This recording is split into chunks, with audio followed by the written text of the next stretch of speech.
Hey there, Hallmark Hot Takers, and welcome to another riveting episode of Hallmark Hot Takes, Season 2, Episode 13. Lucky 13. So, was this lucky for Hallmark Hot Takes as we review Nantucket Noel, starring Sarah Power and Trevor Donovan? So, we're going to rate this movie. 10 candy canes, 5 candy canes each, based on how much we liked or disliked this film. Correct. So, I am just going to jump right into the rapid recap. So, meet Christina, a ginger proprietor of the Nantucket Toy Shop, which is slated for purchase and closure and demolition by big bad developer Mr. Donovan, whose son Andy comes to town to Nantucket for Christmas to stay with his father, and meets Christina. And obviously Christina and a few of these other proprietors on the wharf in Nantucket do not want to leave, but the wharf is janky. It needs to be torn down. It's not in good shape, so she's trying to find a way that they can stay there, and big bad developer dude's like, you can't, because it's janky, it's got to be torn down, you got to move. Right. So they spend pretty much the whole movie trying to convince Christina that she has to leave, even though she really does have to leave anyway. And she doesn't want to leave because the store was her mother. She opened it 25 years ago, and she lost her mother 4 years ago. And she feels like it's the only place that she feels a connection to her mom. There's this mural that her mom painted on the wall, and so she really has a hard time leaving. And then you find out that Andrew's dad, who is the big bad developer, is trying to redevelop the wharf to honor his late wife as his last project to make her proud. So eventually, Christina and the dad come to an understanding in terms of, they're both doing it for the right reasons. But at the end of the movie, the wharf, still got to come down. So Christina and the other people move to a different location. And Christina and Andy have forged a romantic bond, and they kiss at the end of the movie, and that was Nantucket Noel. That's a great recap. You want to do a review of this? I do. Stay tuned. Okay, so let's move on to the ratings portion. Do you want to go first? Or would you like Sure, me to go first? I would love to. All right, we are going to start with likes, which... Read into it. You're Just a Hallmark read Hot into Takes it. fan. This never ends well. Things I liked. The boat parade. Again, another boat parade. Yeah. Like Christmas sale, Nantucket Noel, boat parades. That's great. Jacob, the Hallmark guy, is in this movie. So he's in every Hallmark. He's in every. We should really find out what his name is. I don't know, but he's Jacob in this movie. He's some sort of weird. One of the proprietors. He's one of the proprietors of a store that's getting taken down. Right, but he's again classic Hallmark guy, He's classic side character or mayor. I think he's played mayor a few times. He's been a mayor. I really like him in this, and that's it. How about you? My likes are so Christina has a friend named Molly, and Molly has a daughter named Dora, and I really like Dora. She was only in the movie for like 30 seconds, and I wish she was in the whole thing because she was cute as a button. They used the word canoodling in this movie when they're talking about Christina and Andy. They're like, "Oh, you guys were canoodling last night," and I thought that was, I don't know, I just like that word. I like Janice. So Janice is the dad's. I don't know the dad's name. The dad's housekeeper. Oscar? I want to say it was Oscar. Yes, Oscar. Oscar's housekeeper. But I guess they knew each other from way back, and then they end up having a little side romance. And I really like Janice because she was just, I just liked her. Yeah. Yeah, that's it. What about nothing else? What? Oh, wait, I did like the kiss. So when Andy and Christina, about like 3/4 of the way through the movie maybe, and they were talking about how they're just friends and they should keep it that way because, they're kind of on opposite sides of this, and he's fresh off a divorce and she's got issues. So they're like, we're just friends and nothing's going to happen. And then like 2 seconds later they kiss. And I thought that I liked it. I thought it was a nice moment. Yeah, it was a nice moment. That's it. Those are my likes. What about dislikes? What do you got over there on the dislike pile? And again, don't feel like you've got to go through all of those dislikes because there's a lot of them. But what are some, I would say some the of the daughter's name was Wink. Yeah, Wink Martindale. She was off, Winifred or something was Yes, her real name. Winifred. They called her Wink. I don't know. I didn't like that. So this whole thing, Better all than the Winnie. flowers They in could have went with Nantucket, Winnie. all That would have been worse. all the flowers in Nantucket in December are still very much in bloom. Very distracting for a movie that is alleged to take place in December.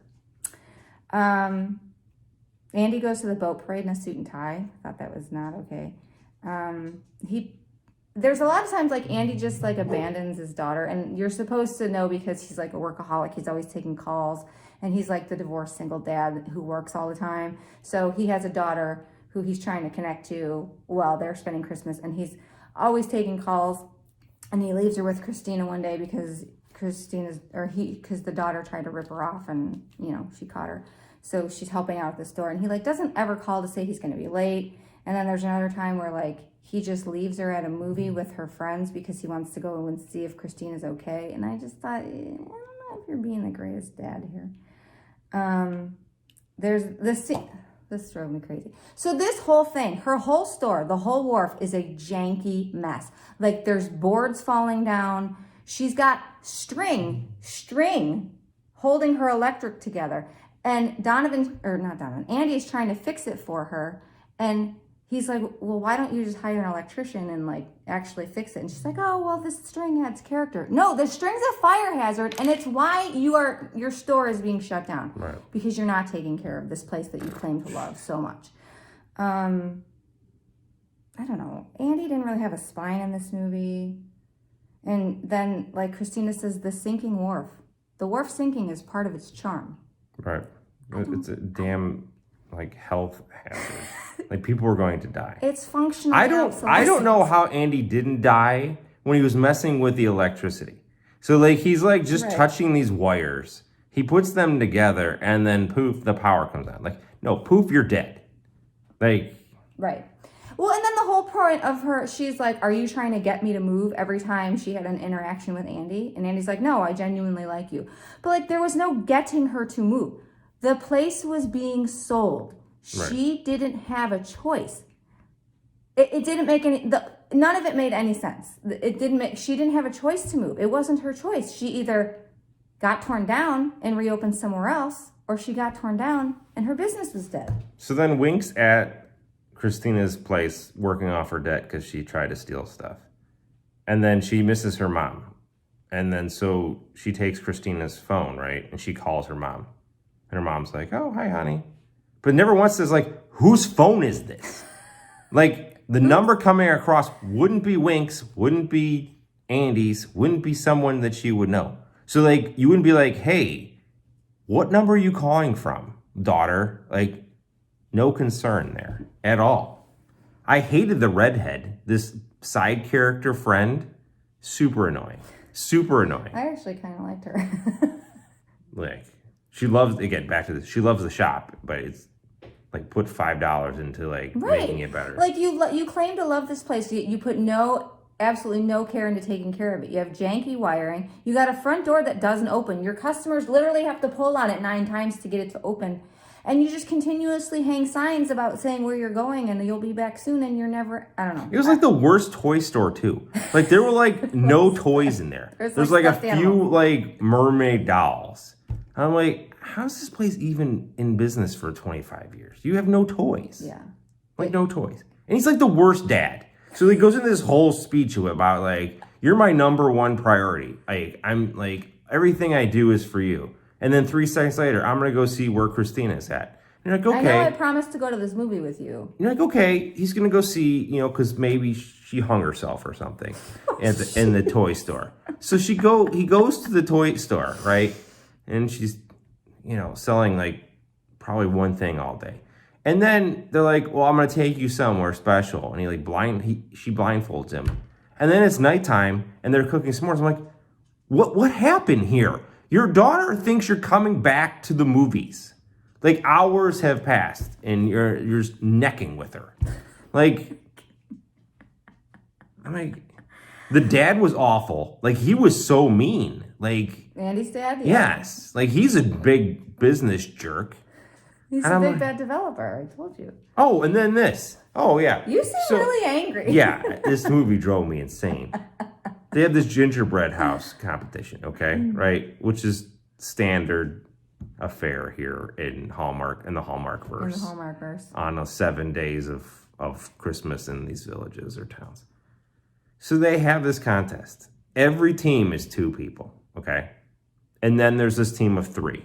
Of course, they can build this huge, elaborate thing. Everyone else's is this very small, quaint, 2-person job. They have this gigantic house. You know why? Because they had 3. It was an unfair advantage. Well, and this is the other thing I didn't like. So the ginger friend, when she was one of the ones judging the ginger run contest, and she goes up to Molly, the daughter of the friend, and she's like, oh, it's nice, but they made a sleigh.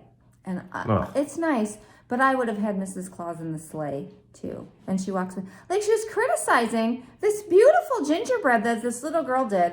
And I thought, like, I know you're supposed to be a judge. I don't think you're supposed to go around and openly criticize people. I did not like that. And why would Mrs. Claus She would be in the sleigh.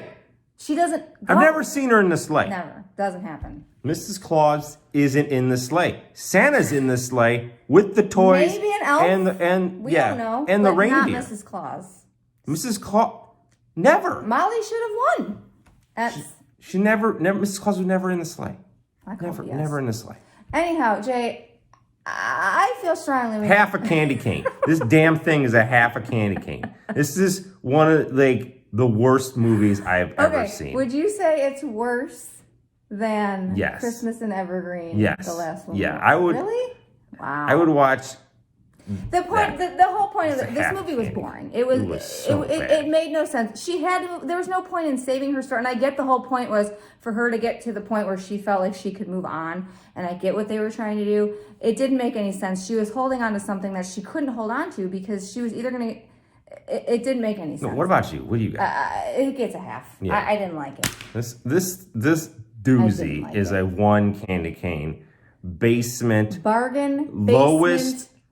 Hallmark Hot Takes hell of candy cane ratings. The lowest score you can get. So in case you're to keep a track at home, you can't get less than a half a candy cane. Yeah. So this 1 candy cane is the lowest you can get. Jason is very fired up right now. I think you need to calm yourself. I'm hoping the next one is better. I was really hoping it. I like lighthouses. I really thought it was a lighthouse. More of a lighthouse in this one. No. Not so much. No. What about a preview for the next one? All right. We need a preview. We need to get the taste of this out.